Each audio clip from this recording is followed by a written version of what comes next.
Galing sa trabaho, dumaan na rin tayo sa Asian store at ito yung ating mga napamili. Yan. Tapos, um, tingnan natin kung ano-ano yung mga nabili natin sa groceries sa Asian store. Meron tayong ito. Natikpan ko na to siya minsan, masarap siya kaya kumuha ulit tayo ng isa pa. Tapos, ito, meron tayong snacks. Nagustuhan ko rin ang lasa nito. Ginagawa ko tong chichirya. At meron din tayong mogo-mogo. Bumili na rin tayo ng Lucky Me Pancit Canton. It's been a long time na hindi ako nakakain ng Pancit Canton, kaya naisipan ko siyang bumili kanina. At meron din tayong kopi ko. Ito mga binibili ko nga pala, matagal ko na siyang hindi nakakain. Parang mag-1 year na. Kaya, yan, naisipan kong bumili. Tapos, meron din tayong buhay bawang. At ito naman, Lucky Me chicken flavor. Masarap to sa malunggay. At meron akong nakita isa pang Lucky Me na beef flavor. Susubukan natin to lagyan ng malunggay at itlog. Tapos, eto, first time kong bumili ng lomi. Ayan siya. Tingnan natin kung masarap nga ba itong lomi na to. Bumili na rin tayo ng luya. At eto, panglagay sa sa chicken soup. Alam nyo ba na mayroong nabibili ditong frozen cassava cake? Cassava, suman siya. At medyo kamahalan, pero okay na din. Minsan lang naman natin kakainin. At bumili na rin tayo nitong chicken bun, siopaw na masarap.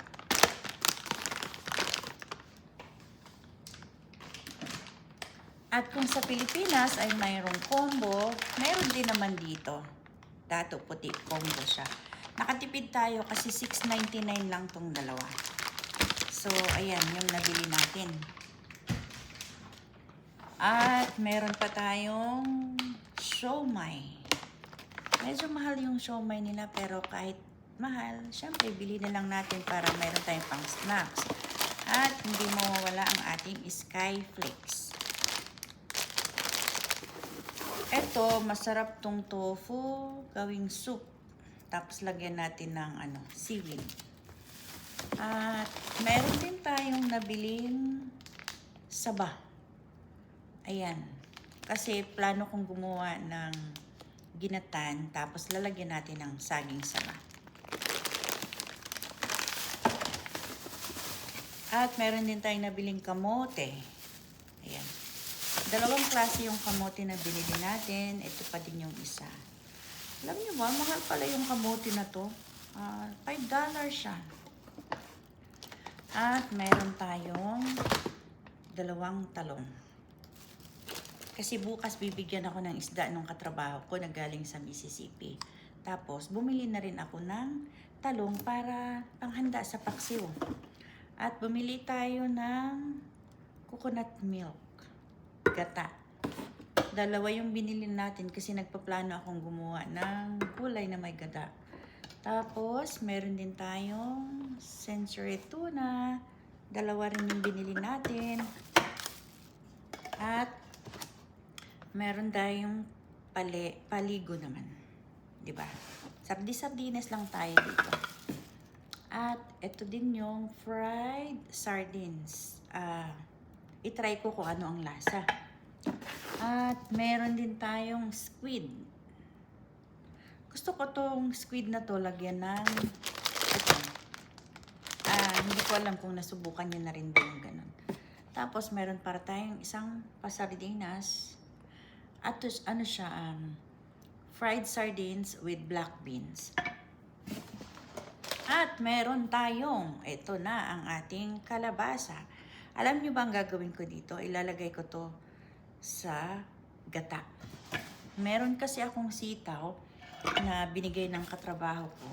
Tapos, lalagyan natin siya ng gata. At ayan yung ating nabili sa Asian store. At hulaan nyo kung magkano ang inabot. Ayan siya. $103 yung ating binili. Medyo konti lang siya. Medyo pricey dito ang mga Asian food kasi nga malayo pa yata ang pinanggalingan kaya siya mahal. Pero okay lang. Minsan lang naman tayo bibili. At syempre pa, alam mo na, para naman natin ma-feel at home tayo. Kahit nasa ibang bansa tayo, pero nakakain pa rin natin yung ating mga gustong kainan.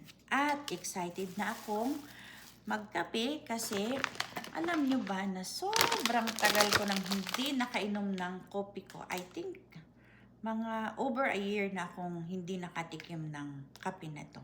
Kaya ngayon, mag-iinit tayo at meron tayong maliit na teapot.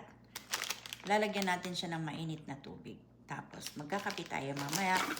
Ayan lang ang ating pinamili ngayong araw na ito. Salamat! Bye!